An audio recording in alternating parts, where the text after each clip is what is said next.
देखिए class 9 geography chapter 1 है, part 1 है। देखिए आप इंडिया साइज एंड लोकेशन की बात करते हैं, भारत आकार और स्थिति। जो आपको यहाँ पर सबसे पहले जो चीज़ देखिए, India is one of the ancient civilisation in the world.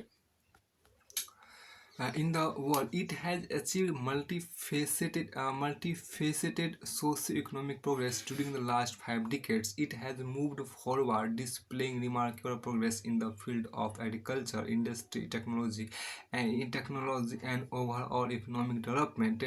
India has also contributed significantly to the making of world history. इसके बाद आपको आगे यहाँ पर कहा गया क्या कि भारत विश्व की प्राचीनतम संस्कृतियों में से एक है। कि पिछले 5 दशकों में भारत ने सामाजिक आर्थिक रूप से बहुमुखी उन्नति की है। कृषि, उद्योग, तकनीकी और सर्वांगीण आर्थिक विकास में अद्भुत प्रगति हुई है। भारत का विश्व इतिहास में भी महत्वपूर्ण योगदान रहा है। लोकेशन की बात यहाँ पर की गई। देखिए India is a vast country lying entirely in the northern hemisphere. The main land extend between latitude 8 degree 4 minute north and 37 degree 6 minute north, and longitude is 68 degree 7 degree east and 97 degree 25 degree east। देखिए भारत एक विशाल देश है, यह उत्तरी गोलार्ध में स्थित है। यहाँ भी और इसका मुख्य भाग और इसका मुख्य भाग आपको 8 डिग्री 4 मिनट उत्तर से 37 डिग्री 6 मिनट उत्तर अक्षांश तथा 68 डिग्री 7 मिनट पूर्व से 97 डिग्री 25 मिनट पूर्व देशांतर तक है। अब यहाँ पर आगे आपको कहा गया, देखिए the Tropic of Cancer means कि 23 degree 30 minute north divides the country into almost 2 equal parts। To the south east and south west of the mainland lie the Andaman and Nicobar Islands and the Lakshadweep Islands in Bay of Bengal and Arabian Sea respectively. Find out the extent of these groups of islands from your atlas।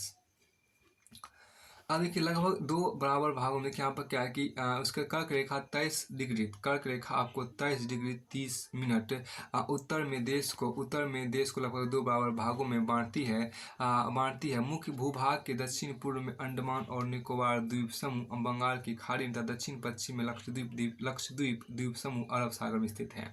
अपने Atlas की सहायता से इन द्वीप समूह का विस्तार ज्ञात करिए। अब देखिए डू यू नो में देखिए the southernmost point of the Indian Union Indira Point got submerged under the sea water in 2004 during the tsunami. भारतीय संघराज्य का सबसे दक्षिणी बिंदु जो इंदिरा बिंदु कहा जाता है, सन 2004 में सुनामी लहरों के कारण समुद्र में जलमग्न हो गया। अब साइज की बात देखिए the land mass of India has an area of 3.28 million square kilometre. India total area accounts for about 2.4% of the total geographical area of the world। From figure 1.2 it is clear that India is the 7th largest country of the world। India has a land boundary of about 15,200 km and the total length of the coastline of the mainland including Andaman and Nicobar and Lakshadweep is 7,516.6 kilometre. अब देखिए आकार की बात यहाँ पर हम करते हैं। इसमें ये देखिए क्या कि भारत के भूभाग का कुल क्षेत्रफल लगभग 32.8 लाख वर्ग किलोमीटर है। भारत का क्षेत्रफल आपको विश्व के कुल भौगोलिक क्षेत्रफल का 2.4% है। चित्र 1.2 स्पष्ट है कि भारत विश्व का 7वां बड़ा देश है। भारत की स्थल सीमा रेखा लगभग 15,200 किलोमीटर है और समुद्री तट रेखा अंडमान और निकोबार द्वीप समूह तथा लक्षद्वीप समूह के साथ 7,516.6 किलोमीटर है। भारत के उत्तर पश्चिम तथा उत्तर पूर्वी सीमा पर नवीनतम वरित पर्वत है। इसके दक्षिण का भूभाग उत्तर में चौड़ा है। 22 डिग्री उत्तरी अक्षांश से हिंद महासागर की ओर संकरा होता गया है। इसके पश्चिम में अरब सागर तथा पूर्व में बंगाल खाड़ी स्थित है। यहाँ आपको ये देखिए क्या इंडिया इज बाउंडेड, देखिए यहाँ पर India is bounded by the young fold mountains in the north west north and north east. South of देखिए south of about 22 degree north latitude it begins to taper and extend towards the Indian Ocean dividing it into two seas the Arabian Sea on the west and the Bay of Bengal on the its east। Take a look at figure 1.3 and note that the latitudinal and longitudinal extent of the mainland is about 30 degree. Despite this fact, the eastward extent appears to be smaller than the north-south extent।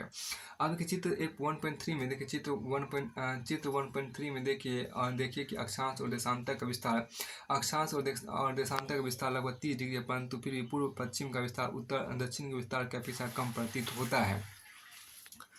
फिर देखिए from Gujarat to Arunachal Pradesh, from Gujarat to Arunachal Pradesh there is a time lag of 2 hours, hence time along the standard meridian of India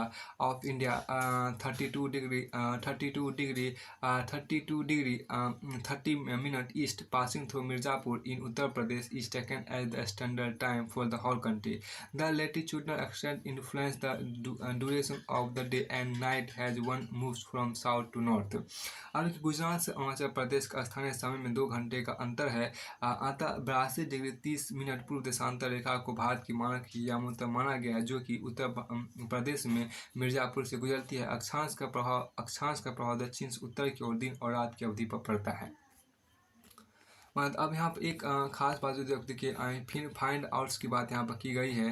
देखिए यहाँ पर जो आपको कहा उसको देखिए, इसमें आपको क्या why 32 degree east, why 32 degree 82 degree है, why 82 degree 30 minute east has been selected has the standard meridian of time.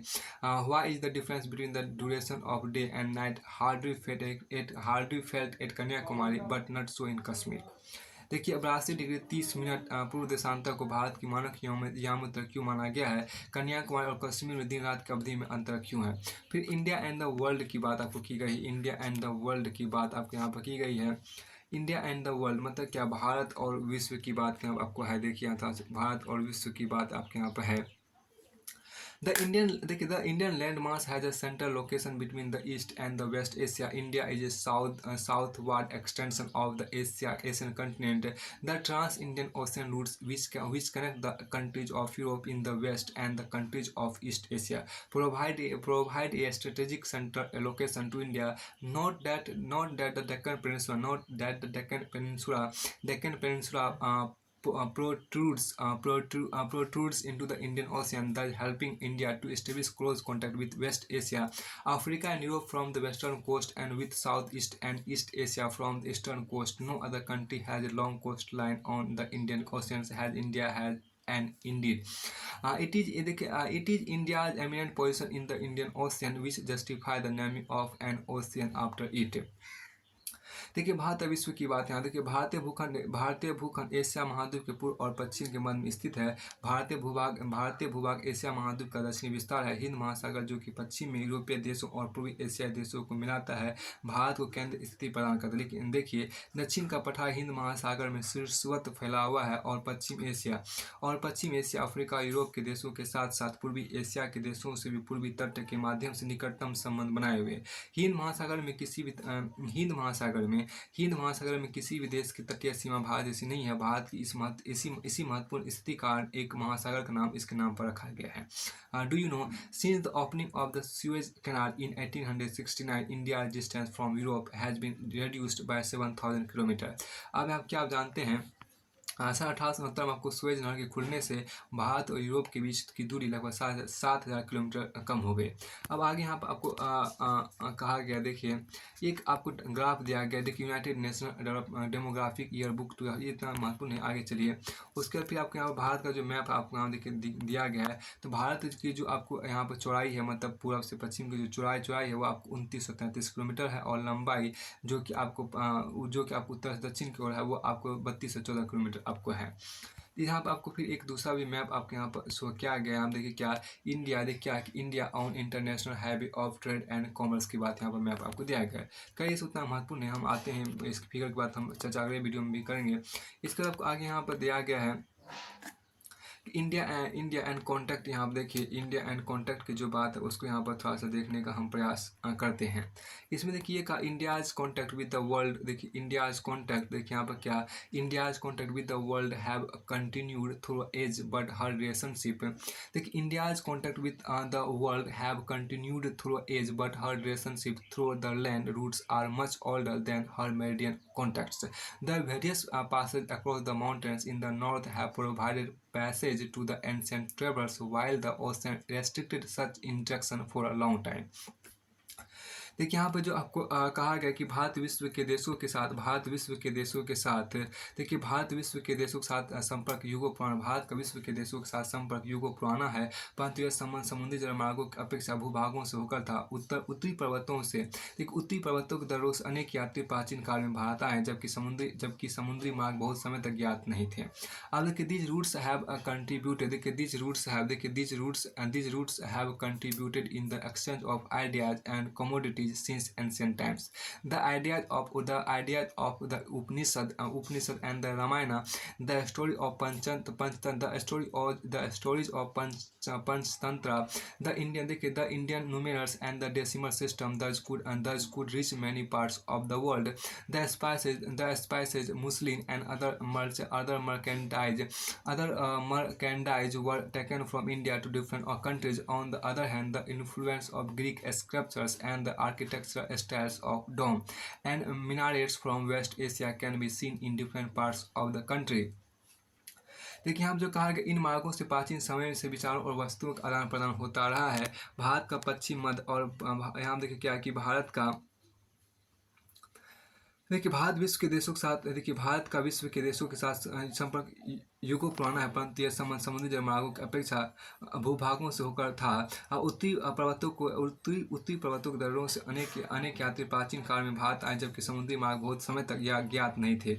इन मार्गों से प्राचीन समय से विचारों और वस्तुओं का आदान प्रदान होता रहा है। भारत का पश्चिम मध्य और पूर्वी एशिया तथा दक्षिण एशिया के पड़ोसी देशों के साथ एक अद्भुत संपर्क रहा है।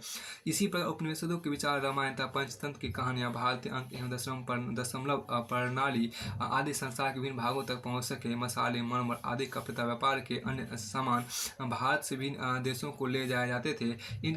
इसके विपरीत यूनानी स्थापत्य तथा पश्चिमी एशिया की वास्तुकला के प्रतीकों, मीनार तथा गुंबदों का प्रभाव हमारे देश के विभिन्न भागों में देखा गया है।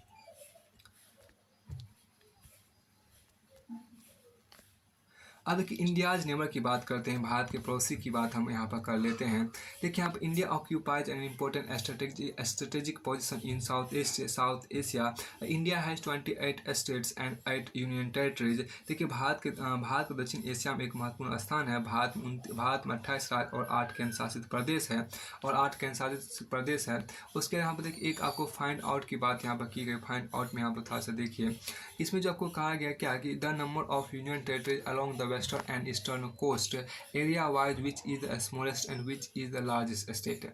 The states which don't have an international borders or lie on the coast classify the states into 4 groups, each having common frontiers with Pakistan, China, Myanmar and Bangladesh. पश्चिमी और पूर्वी तटों पर केंद्र शासित क्षेत्रों की संख्या ज्ञात कीजिए। क्षेत्रफल के आधार पर सबसे बड़ा एवं सबसे छोटा राज्य कौन सा है? कौन से राज्य अंतर्राष्ट्रीय सीमा तथा समुद्र तट को स्पर्श नहीं करते हैं? पहला पाकिस्तान, दूसरा चीन, तीसरा म्यांमार और चौथा बांग्लादेश की। सीमाओं को छूने वाले राज्यों को 4 वर्गों में विभाजित कीजिए। उदाहरणार्थ उन राज्यों को एक वर्ग में रखिए जिनकी सीमाएं पाकिस्तान से मिलती है। इसी तरह अन्य शेष वर्ग अपनाइए।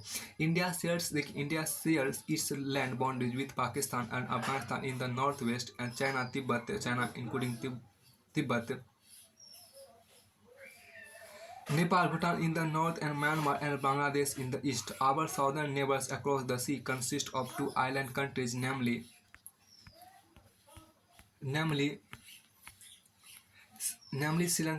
Sri Lanka and Maldives. Sri Lanka is separated from India by a narrow channel of sea formed by the Pak Strait and the Gulf of Mannar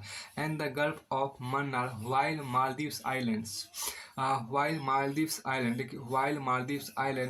Maldives Island are situated to the south of Lakshadweep Islands.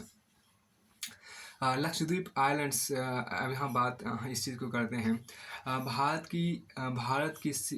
की भूमि की सीमाएं उत्तर पश्चिम में पाकिस्तान और अफगानिस्तान के साथ, उत्तर में चीन, तिब्बत, नेपाल और भूटान के साथ पूर्व में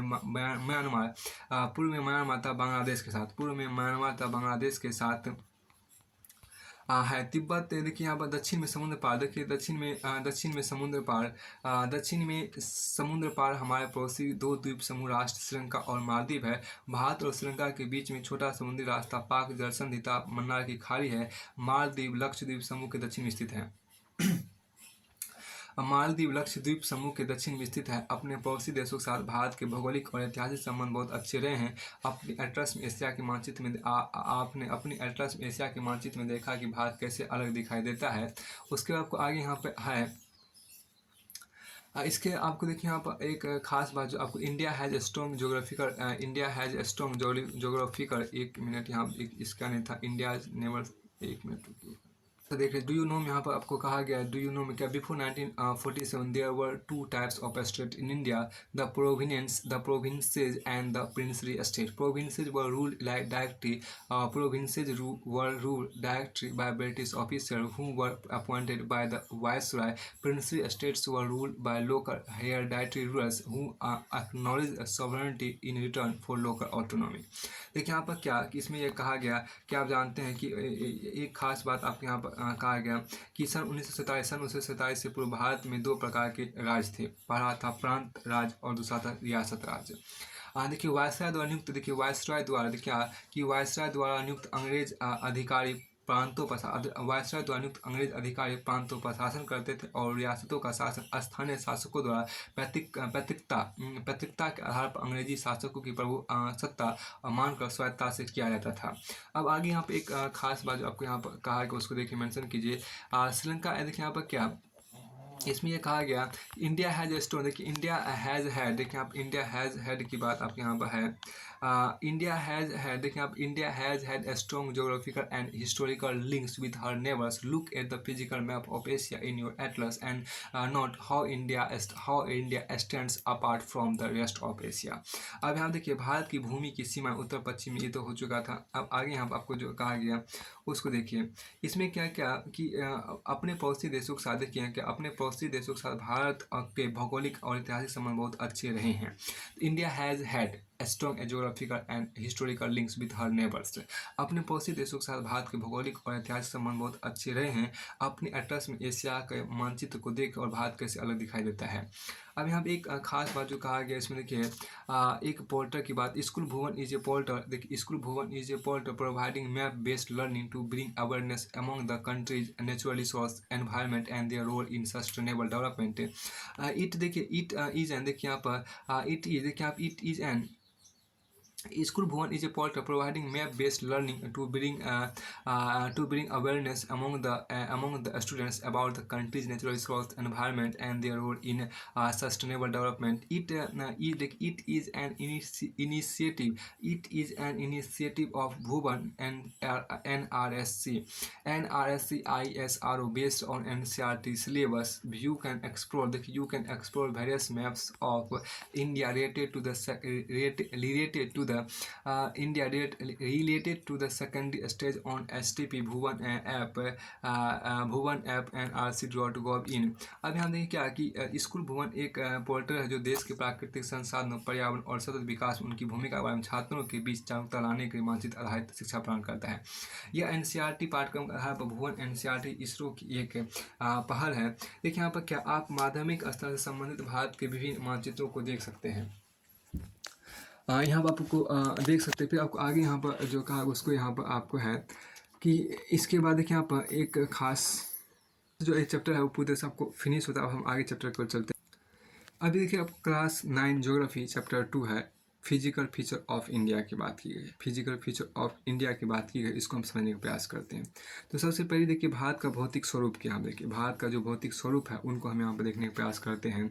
physical feature of India, Bharat का भौतिक स्वरूप। आप देखिए अध्याय 2 की बात है, यहाँ क्लास 9 पार्ट 1 होगा ये। देखिए you have already learned earlier that India is a vast country with varied land forms. What kind of, यहाँ पर आप देखिए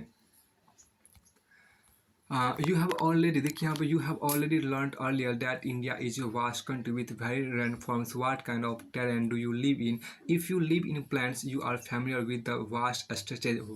देखिए vast stretches of plain land. In contrast, if you live in hilly region, the rugged terrain देखिए the rugged terrain with mountains and valleys are common features. In fact, our country has practically all major features from all major physical features of the earth, that is mountain, plains, deserts, plateaus and islands. जैसा कि आप जानते हैं कि भारत विभिन्न स्थलाकृतियों वाला एक विशाल देश है। आप किस प्रकार के क्षेत्र भूभाग में रहते हैं? यदि आप मैदानी क्षेत्र में रहते हैं तो आप वहाँ के दूर तक फैले विशाल मैदानों से परिचित होंगे, और यदि पर्वतीय क्षेत्र के निवासी हैं तो आप पर्वतीय ढलानों और घाटियों से भली भांति परिचित होंगे। वास्तव में हमारे देश में हर प्रकार की भू आकृतियाँ पाई जाती है, और जैसे पर्वत, मैदान, मरुस्थल, पठार तथा द्वीप समूह आपको हैं। अब देखिए the land of India displays great physical variation Geologically, the peninsular plateau constitute one of the ancient land masses on the Earth's surface. It was supposed to be one of the most stable land blocks. The Himalayas and the northern plains are the most recent landform. From the viewpoint of geology, Himalayan mountains fall an unstable zone. The whole mountain system of Himalaya represents a very youthful topography with high peaks, deep valleys, and fast-flowing rivers.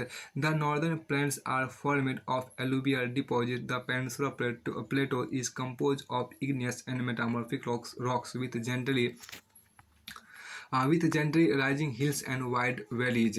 यहाँ देखिए कहा गया क्या कि यदि आप मैदानी क्षेत्र में रहते हैं तो आप वहाँ के दूर तक फैले विशाल मैदानों से परिचित होंगे, और यदि पर्वतीय क्षेत्र के निवासी हैं तो आप पर्वतीय ढलान और घाटियों से भली भांति परिचित होंगे। वास्तव में हमारे देश में हर प्रकार की भू आकृतियाँ पाई जाती है। हमारे देश में हर प्रकार की भू आकृतियाँ हैं, जैसे पर्वत है, मैदान है, मरुस्थल है, पठार है तथा द्वीप समूह है। अब आपके यहाँ की भारत की भूमि बहुत अधिक भौतिक विभिन्नताओं को दर्शाती है। भूगर्भीय तौर पर प्रायद्वीपीय पठार पृथ्वी की सतह पर प्राचीनतम भाग है। इसे भूमि का एक बहुत ही स्थिर भाग माना जाता है, परंतु हाल के भूकंपों ने इसे गलत साबित किया है। हिमालय एवं उत्तरी मैदान हाल में बनी स्थलाकृतियाँ हैं। भूगर्भ वैज्ञानिकों के अनुसार हिमालय पर्वत एक अस्थिर भाग है। हिमालय की पूरी पर्वत श्रृंखला एक युवा स्थलाकृति को दर्शाती है, जिसमें ऊंचे शिखर हैं, गाढ़ी घाटियां हैं तथा तेज बहने वाली नदियाँ। उत्तरी मैदान देखिए उत्तरी मैदान जलोढ़ निक्षेपों से बने हैं। उत्तरी मैदान आपको जलोढ़ निक्षेपों से बने हैं। प्रायद्वीपीय पठार आग्नेय तथा रूपांतरित शैलों वाली कम ऊंची पहाड़ी एवं चौड़ी घाटियों से बना है। अब देखिए मेजर फिजियोग्राफिक डिवीजन की बात करते हैं। मुख्य भौगोलिक वितरण की बात यहाँ पर की गई है। यहाँ पर क्या देखिए मुख्य फिजियोग्राफिक डिवीजन आपको यहाँ पर मुख्य भौगोलिक वितरण की बात की। The physical features of India can be grouped. The physical features of India can be grouped under the physiographic divisions. Divisions. First is Himalayan mountains. देखिए first is the Himalayan mountains. Second is the northern plains, and third is the peninsular plateaus. Fourth is the Indian desert, and fifth is the coastal plains, and sixth is the islands. देखिए यहाँ पर क्या है कि भारत की भौगोलिक आकृतियों को निम्नलिखित वर्गों में विभाजित किया जा सकता है। पहला देखिए हिमालय पर्वत श्रृंखला में, दूसरा है उत्तरी मैदान में, तीसरा है प्रायद्वीपीय पठार में, चौथा आपको है भारतीय मरुस्थल में, पांचवा आपको तटीय मैदान में, छठा है द्वीप समूह में। अब आगे हम देखिए क्या है कि द हिमालयस की बात आपके यहाँ पर की गई, द हिमालयन माउंटेन्स की बात आपके यहाँ पर की गई है। द हिमालयन माउंटेन्स की बात देखिए the Himalayas geologically young and structurally fold mountains stretch over the northern borders of India. These mountains range run in a west-east direction from the Indus to Brahmaputra. The Himalayas represent the loftiest and one of the most rugged mountain barriers of the world. They form curve an arc which covers a distance of about 2400 km. Their width varies from 400 km in Kashmir to 150 km in Arunachal Pradesh. The altitudinal variations are greater in eastern half than those in the western half. The Himalayas consist of three parallel ranges in its longitudinal extent. A number of valleys lie between these ranges. The northernmost range is known as the Great or Inner Himalayas or the Himadri. It is the most continuous range consisting of the loftiest peaks with an average height of 6,000 meters. It contains all prominent Himalayan peaks. देखिए यहाँ पर कि भारत की भौगोलिक आकृतियों को निम्नलिखित वर्गों में विभाजित किया गया है। कुल मिला के 6 वर्गों में आपको विभाजित किया गया है। अब पहला आपको यहाँ पर देखिए हिमालय पर्वत श्रृंखला है, दूसरा पहला आपको देखिए हिमालय पर्वत श्रृंखला आपका है, दूसरा आपको उत्तरी मैदान है, तीसरा प्रायद्वीपीय पठार है, चौथा भारत मरुस्थल है, पांचवा आपको तटीय मैदान है, छठा आपको द्वीप समूह है। तो सबसे पहले देखिए यहाँ पर क्या है कि हिमालय पर्वत को यहाँ पर देख लिया जाए। देखिए हिमालय पर्वत की बात यहाँ अगर हम यहाँ पर करते हैं, देखिए भारत को उत्तरी सीमा पर स्थित हिमालय भूगर्भीय रूप से युवा एवं बनावट के दृष्टिकोण से वृत्त पर्वत श्रृंखला है। ये पर्वत श्रृंखला पश्चिम पूर्व दिशा में सिंधु से लेकर ब्रह्मपुत्र तक फैली है। हिमालय विश्व की सबसे ऊंची पर्वत श्रेणी है और एक अत्यधिक असम अवरोधों में से एक है। यह 2400 किलोमीटर की लंबाई में फैले एक अर्धवृत्त का निर्माण करते हैं। इसकी चौड़ाई कश्मीर में 400 किलोमीटर एवं अरुणाचल प्रदेश में 150 किलोमीटर है। अब यहाँ देखिए पश्चिमी भाग की अपेक्षा पूर्वी भाग की ऊंचाई में अधिक विविधता पाई जाती है। अपने पूरे देशांतर विस्तार के साथ हिमालय को 3 भागों में बांट सकते हैं। इन श्रृंखलाओं के बीच बहुत अधिक संख्या में घाटियां पाई जाती है। सबसे उत्तरी भाग में स्थित श्रृंखला को महान या आंतरिक हिमालय या हिमाद्री कहते हैं। यह सबसे अधिक सतत श्रृंखला है जिसमें 6000 मीटर की औसत ऊंचाई वाले सर्वाधिक ऊंचे शिखर है। इसमें हिमालय के सभी मुख्य शिखर हैं। अब आगे हम देखिए क्या है कि हिमालय को कुछ शिखर की बात यहाँ पर आपको की गई है। हिमालय कुछ शिखर आप देखिए माउंट एवरेस्ट की जो आपको माउंट एवरेस्ट जो वो नेपाल में है और 8,848 मीटर ऊंची है, 8,848 मीटर ऊंची है। और कंचनजुंगा जो है वो भारत में है और ये आपको 8,598 मीटर ऊंची है। और मकालू शिखर जो है वो आपको नेपाल में है। ये सभी आपको हिमालय के अंतर्गत ही आते हैं। तो ये आपको मकालू शिखर जो है वो आपको नेपाल में है और आइए 8,448 मीटर ऊंची है। और धौलागिरी जो आपको धौलागिरी शिखर जो है वो आपको नेपाल में है, वो भी आपको नेपाल में ही है और 8,172 मीटर आपको है। उसके आपको आगे यहाँ पर कहा गया नंगा पर्वत जो है, देखिए नंगा पर्वत जो आपको है वो भारत में और 8,126 मीटर ऊंची है। और अन्नपूर्णा शिखर जो है वो नेपाल में है और ये 8,878 मीटर ऊंची है। और नंदा देवी शिखर जो ये आपको भारत में है और आपको ये 7,817 मीटर ऊंची है। और कामेट पर्वत जो है कामेट शिखर जो वो वही भारत में ही है और 7,456 मीटर ऊंची है। और नामचा बरवा शिखर जो वो भी भारत में ही है और 7,756 मीटर ऊंची है।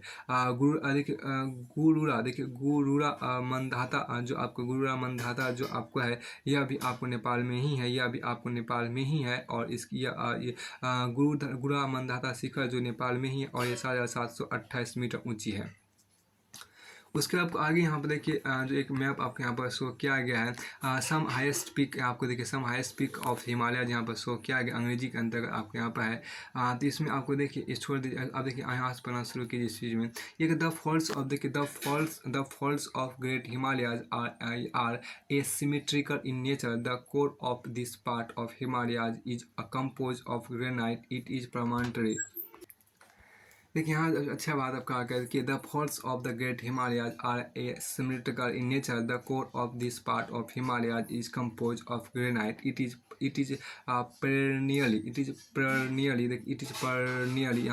perennially snow bound and a number of glaciers descended from this range. अब देखिए महान हिमालय के वलय की प्रकृति असमित है। महान हिमालय के वलय की प्रकृति असमित है हिमालय के इस भाग को क्रोड ग्रेनाइट का बना, हिमालय के इस भाग का क्रोड ग्रेनाइट का बना है। यह श्रृंखला हमेशा बर्फ से ढकी रहती है तथा इससे बहुत सी हिमानियों का प्रभाव होता है। अब देखिए फाइंड आउट यहाँ पर कहा क्या कि the names of the glacier and passes that lie in the great Himalayas, the name of the states where the highest peaks are located. अब देखिए महान हिमालय में पाए जाने वाली हिमालय तदरों का नाम बताइए। भारत के उन राज्यों के नाम जहाँ ऊपर दिए गए ऊंचे शिखर स्थित है। अब आगे यहाँ पर आपको देखिए क्या कि इसमें आगे आपको यहाँ पर द रेंज देखिए the range line to the, अब यहाँ पर आपको जो कहा गया द रेंज, इसमें देखिए क्या कि देखिए यहाँ पर क्या the range lying to the south of the Himadri forms the most rugged mountain system and is known has Himachal और लेसर हिमालय। लेसर हिमालय देखिए the range are mainly compose of highly compressed and alter rocks. The altitude varies between 3700 and 4500 meters and the average width is of 50 km. While the Pir Panjal range forms the longest and the most important range, the Dhauladhar and the Mahabharat range are also prominent ones. This range consists of the famous valley of Kashmir, the Kangra and Kullu Valley in Himachal Pradesh. This region is well known for its hill station. देखिए हिमाद्री के दक्षिण में स्थित, देखिए हिमाद्री के दक्षिण में स्थित श्रृंखला सबसे अधिक असमान है एवं हिमाचल या निम्न हिमालय के नाम से जानी जाती है। इन श्रृंखलाओं के निर्माण मुख्यतः अत्यधिक संपिंडित परिवर्तित शैलों से हुआ है। इनकी ऊंचाई 3700 मीटर से लेकर 4500 मीटर के बीच तथा औसत चौड़ाई 50 किलोमीटर है। जबकि पीर पंजाल श्रृंखला सबसे लंबी तथा सबसे महत्वपूर्ण श्रृंखला है। धौलाधर एवं महाभारत श्रृंखला, धौलाधर और एवं महाभारत श्रृंखला भी महत्वपूर्ण है। इसी श्रृंखला में कश्मीर की घाटी, हिमाचल के कांगड़ा एवं कुल्लू की घाटियां स्थित है। देखिए इस क्षेत्र को पहाड़ी नगरों के लिए भी जाना जाता है। अब देखिए यहाँ पर फाइंड आउट की बात आपके यहाँ पर की गई है। इसमें देखिए क्या है कि location of Mussoorie Nainital Ranikhet from your address and also name the state where they are located. देखिए एड्रेस से मसूरी नैनीताल रानीखेत की स्थिति देखिए जहाँ उन राज्यों के नाम लिखे जहाँ स्थित है। देखिए द आउटर मोस्ट, अब देखिए आप क्या है कि the outer most range of Himalayas is called the Shivaliks. They extended over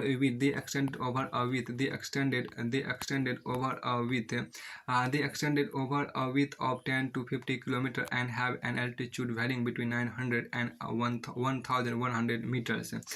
These range देखिए यहाँ पर these ranges क्या आगे देखिए यहाँ पर क्या है कि these ranges are composed of unconsolidated sediments brought down by rivers from the main Himalayan range located farther north. Located further north, these valleys are covered with thick gravel and alluvium. The longitudinal valley lying between Lesser Himalayas and the Shivaliks are known as dunes. Dehradun, Kotli Dune and Patli Dune are some of the well-known dunes. देखिए यहाँ पर जो कहा गया हिमालय की सबसे बाहरी श्रृंखला को, देखिए हिमालय की सबसे बाहरी श्रृंखला को शिवालिक कहा जाता है। इसकी चौड़ाई आपको शिवालिक की चौड़ाई आपको 10 से 50 किलोमीटर तथा ऊंचाई 900 से 1100 मीटर के बीच है। ये श्रृंखला आपको उत्तर में स्थित मुख्य हिमालय की श्रृंखलाओं से नदियाँ, ये श्रृंखला मतलब शिवालिक श्रृंखलाएँ आपको उत्तर में स्थित मुख्य हिमालय की श्रृंखलाओं से नदियों द्वारा लाई गई असंपिंडित अवसादों से बनी है। ये घाटियाँ बलदिता जलोढ़ की मोटी परत से ढकी हुई है। निम्न हिमाचल के देखिए निम्न हिमाचल तथा शिवालिक के बीच में स्थित लंबवत घाटी को दून के नाम से जाना जाता है। कुछ प्रसिद्ध दून आपको देहरादून है, कोटली दून है एवं पाटली दून है। फिर उसके बाद आपको आगे यहाँ पर है कुछ मैप भी आपको यहाँ पर शो किया है। उस मैप को आप यहाँ पर देखिए। इसमें आपको ये कहा गया कि देखिए इसके उत्तर क्या कि बिसाइड लॉन्गिट्यूडनल डिवीजन, देखिए यहाँ पर क्या कि beside longitudinal division the Himalayas has been, देखिए beside longitudinal division the Himalayas have been divided on the basis of region from west to east. This division have been demarcated by rivers valleys. For example the part of Himalayas lying between Indus and Satluj has been traditionally known as Punjab Himalaya, but it is also known regionally as Kashmir and Himachal Himalaya. From from west to east respectively. The part of, देखिए यहाँ पर क्या, the part of Himalayas lying between Sutlej and Kali rivers is known as Kumaon Himalayas. The Kali and Teesta rivers demarcate the Nepal Himalayas, and the part lying between Tista and Dihang river is known as Assam Himalayas. There are regional names also in these broad categories. Find out some regional names of the Himalayas. The Brahmaputra marks the easternmost boundary of the Himalayas. Beyond the Dihang Gorge, the Himalayas bend sharply to the south and spread along the eastern boundary of India. They are known as the Purvanchal और the eastern hills and mountains. देखिए these hills देखिए यहाँ पर क्या, these hills running through the north eastern states are mostly composed of strong sandstones which are sedimentary rocks covered with dense forest. They mostly run has parallel range and valleys. The Purvanchal comprises the Patkai Hills, the Naga Hills, the Manipur Hills and the Mizo Hills। देखिए इसमें जो आपको कहा गया उसको थोड़ा सा देखिए। इस उत्तर दक्षिण के अतिरिक्त यहाँ पर क्या, इस उत्तर दक्षिण के अतिरिक्त हिमालय को पश्चिम से पूर्व तक स्थित क्षेत्रों के आधार पर भी विभाजित किया गया है। इन वर्गीकरण को नदी घाटियों की सीमाओं के आधार पर किया गया है। उदाहरण के सतलुज एवं सिंधु के बीच स्थित हिमालय के भाग को पंजाब हिमालय के नाम से जाना जाता है, लेकिन पश्चिम से पूर्व तक क्रमशः इसे कश्मीर